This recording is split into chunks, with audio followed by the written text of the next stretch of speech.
Hello friends, welcome to our YouTube channel Student Classes Prayagraj. Subscribe our channel and then press the bell icon for getting further updates on our upcoming videos. The mind is everything. What you think, you become.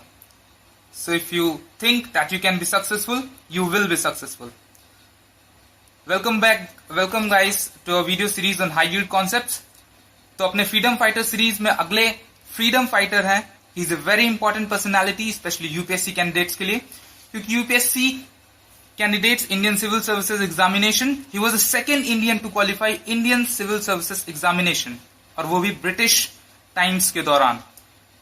तो उस समय civil services आज के जैसे, आज भी वैसे बहुत कठिन है, बट उस समय बहुत ही ज्यादा कठिन हुआ करता था क्योंकि लोग इंग्लैंड जाया करते थे.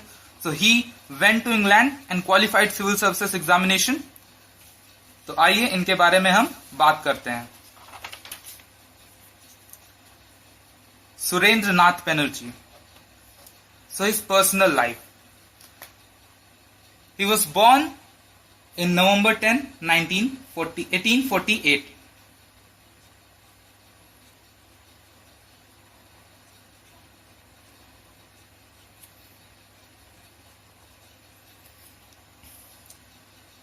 And in 1868, he went to England to qualify civil services examination. 1868 में ये इंग्लैंड गए और इन्होंने सिविल सर्विसेज एग्जामिनेशन को पूरी अच्छी तरीके से क्वालिफाई किया गया. लेकिन ये काफी बदनसीब थे. क्यों?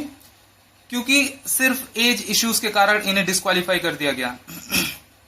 बट इनकी मेहनत, 1871 he again qualified the civil services examination and in 1874 he was appointed in Sylhet.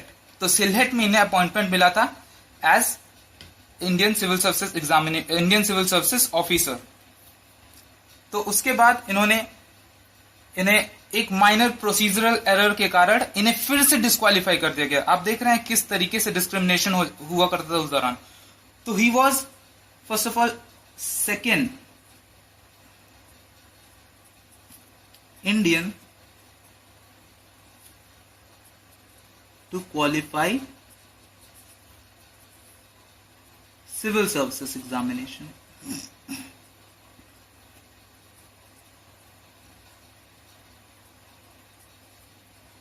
In 1868. उसके बाद इनकी आइडियोलॉजी के बारे में बात करते हैं. आइडियोलॉजिकली ये काफी मॉडरेट थे, नरमपंथी थे. Moderate, so he was a moderate. And he believed in he did not believe in political agitations, but ये मीटिंग्स में और सरकार के साथ काम करने में विश्वास रखते थे. वो सरकार का हिस्सा बनकर सरकार को बदलना चाहते थे, सरकार को लोगों के हित के लिए काम करने के लिए बाध्य करना चाहते थे. So he wanted to work with the government rather than work against the government. So he was a moderate. ये एक मॉडरेट लीडर थे, नरमपंथी विचारधारा के व्यक्ति थे.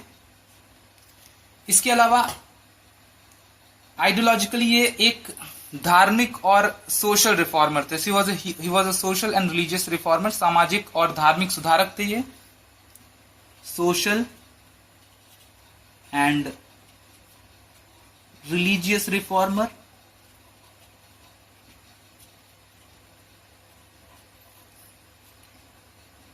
तो धार्मिक और सामाजिक सुधारक थे ये. इन्होंने विडो रिमैरिज के लिए काफी वर्क किया था, विधवाओं का पुनर्विवाह, और इसके अलावा लड़कियों की मैरिज एज को बढ़ाने के लिए भी इन्होंने काफी ज्यादा प्रयास किए थे. तो आज जो मैरिज एज हमारी 18 वर्ष के ऊपर है, पहले के जमाने में क्योंकि बाल विवाह काफी ज्यादा प्रचलित था, तो उसके अगेंस्ट इन्होंने काफी ज्यादा एफर्ट के साथ काम किया था. तो ये धार्मिक और सामाजिक सुधारक थे.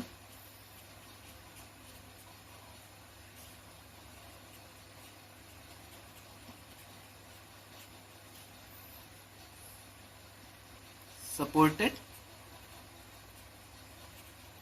widow remarriage. इसके अलावा पॉलिटिकल एजिटेशंस और वर्क्स. सबसे पहले 1876 में इन्होंने एक बहुत ही इंपॉर्टेंट, उस समय के हिसाब से ये बोल सकते हैं ऑल इंडिया लेवल की पहली एक ऑर्गेनाइजेशन इन्होंने फॉर्म की थी, very important organisation. 1876 Indian national association, और ये इंडियन नेशनल कांग्रेस के साथ भी काफी इन्वॉल्व थे। तो 1885 में ये इंडियन नेशनल एसोसिएशन को इन्होंने इंडियन नेशनल कांग्रेस के साथ मर्ज कर दिया था, क्योंकि दोनों ऑर्गेनाइजेशंस बेसिकली एक ही विजन के साथ काम कर रही थी। अब हम बात करते हैं, और इसके अलावा पॉलिटिकल एजिटेशंस की बात करें तो Bengal partition, so he was a Bengali, ये खुद एक बंगाली थे, तो इन्होंने बंगाल पार्टीशन का विरोध किया था इन 1905। 1905 में इन्होंने बंगाल का पार्टीशन का विरोध किया था। और ये क्योंकि नरमपंथी विचारधारा के थे, तो इन्हें किसी भी तरीके के एक्सट्रीमिस्ट, और जैसे कि आगे चल के हमारे नए एक्सट्रीमिस्ट लीडर्स आए थे, बाल गंगाधर तिलक, लाल लाजपत राय, तो उनके तरीके इन्हें भाते नहीं थे। So he was against extremist.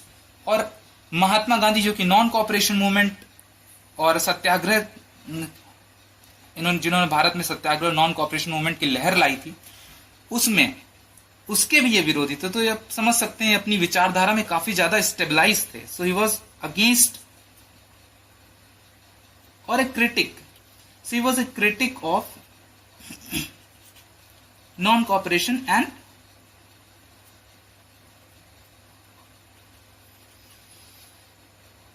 Extremist. और सिविल सर्विसेज आप लोग जानते ही हैं कि इतना पढ़ते पढ़ते लगभग तैयारी इतनी ज्यादा हो जाती है, तो इन्होंने तो काफी बार तैयारी की थी, कई बार इनको बार बार निकाला गया था एग्जामिनेशन से।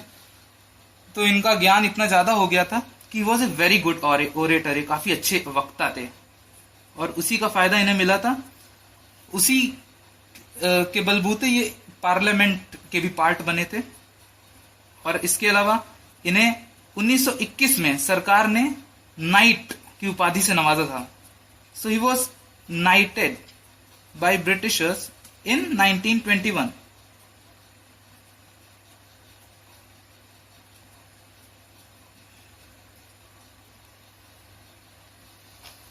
अब जैसे कि हम लोगों ने इससे पहले जितने भी फ्रीडम फाइटर्स को कवर किया, सब ने कुछ ना कुछ न्यूज़पेपर और बुक्स को लिया है। तो इनकी न्यूज़पेपर के बारे में जानते हैं। इनका न्यूज़पेपर, ये खुद बंगाली थे, तो आप ये याद रख सकते हैं, बंगाली बनर्जी लोग बंगाली होते हैं। इनके न्यूज़पेपर का भी नाम बंगाली था, लेकिन ये बंगाली लैंग्वेज में नहीं था। इस धोखे मत पड़िएगा, ये लैंग्वेज में था, बंगाली नाम था, लेकिन it was a English newspaper. England में जाके पढ़ाई की है, तो कहीं ना कहीं तो इंग्लिश का उपयोग आएगा ना भाई। आईएनसी सेशंस, इनके बारे में जानते हैं, किस किस सेशन में ये प्रेसिडेंट थे, क्योंकि इंडियन नेशनल कांग्रेस में काफी ज्यादा इन्वॉल्व थे। इसकी स्थापना में भी इनका काफी महत्वपूर्ण योगदान था।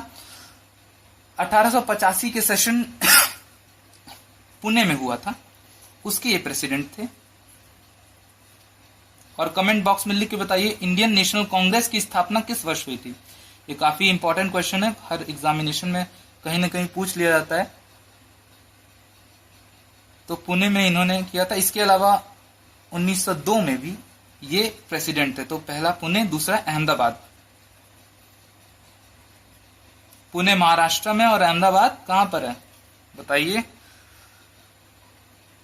तो सुरेंद्र नाथ बनर्जी के बारे में हम लोगों ने ऑलमोस्ट काफी ज्यादा जान लिया है, तो एक बार रिवाइज कर लेते हैं। Was second Indian to qualify civil services examination, was knighted by Britishers in 1921।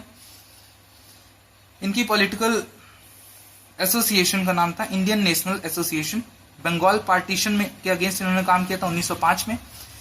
इनके न्यूज़पेपर का नाम है बंगाली, इंग्लिश न्यूज़पेपर था। आईएनसी प्रेसिडेंट थे 1885 पुणे में और 1902 अहमदाबाद में। इनकी बुक भी एक है, इनकी बुक का नाम है अ नेशन इन मेकिंग। बहुत ही इंटेलेक्चुअल बुक के नाम से ही लग रहा है, नेशन इन मेकिंग, क्योंकि भारत का निर्माण हो रहा था उस समय। 90 साल बोल सकते हैं, 1857 से 1947 तक भारत का निर्माण हुआ था। सो ए नेशन इन मेकिंग इनकी किताब का नाम था। तो ये सारी इंफॉर्मेशन थी सुरेंद्रनाथ बनर्जी के बारे में। तो आइए अब डिस्कस करते हैं आज का सवाल। क्वेश्चन बहुत ही आसान सवाल है, जिसने भी इस वीडियो को ठीक से देखा है वो इस सवाल को तुरंत हल कर लेगा, मतलब 2 सेकंड के अंदर। पहला statement, Surendranath Banerjee founded Indian national association in 1876। Second, he was a critic of extremist and non-cooperation movement of Gandhi. Which of the following above statements are correct? A 1 only, B 2 only, C both 1 and 2, D none of the above। बहुत ही हलवा सवाल है, comment box पर तुरंत answer करके बताइए। Next class की शुरुआत में इसको तुरंत आराम से डिस्कस करेंगे। एक रिवीजन क्वेश्चन दादा भाई नौरोजी के बारे में, हमने दादा भाई नौरोजी को भी कवर किया है। दादा भाई नौरोजी के बारे में अगर ये सवाल आता है तो आप करिए। If you want to study Dadabhai Naoroji, आपके राइट स्क्रीन कॉर्नर पे एक आई आएगा, उस पे आप क्लिक करेंगे तो दादा भाई नौरोजी का लिंक है, आप उसमें जाकर पढ़ सकते हैं। या फिर आप डिस्क्रिप्शन बॉक्स में भी दादा भाई नौरोजी का लिंक दिया है, आप उसमें जाके इसको स्टडी कर सकते हैं। क्वेश्चन है, his book is poverty and un British rule in India. Second, he was the first Indian member of British Parliament. Which of the above statements are correct?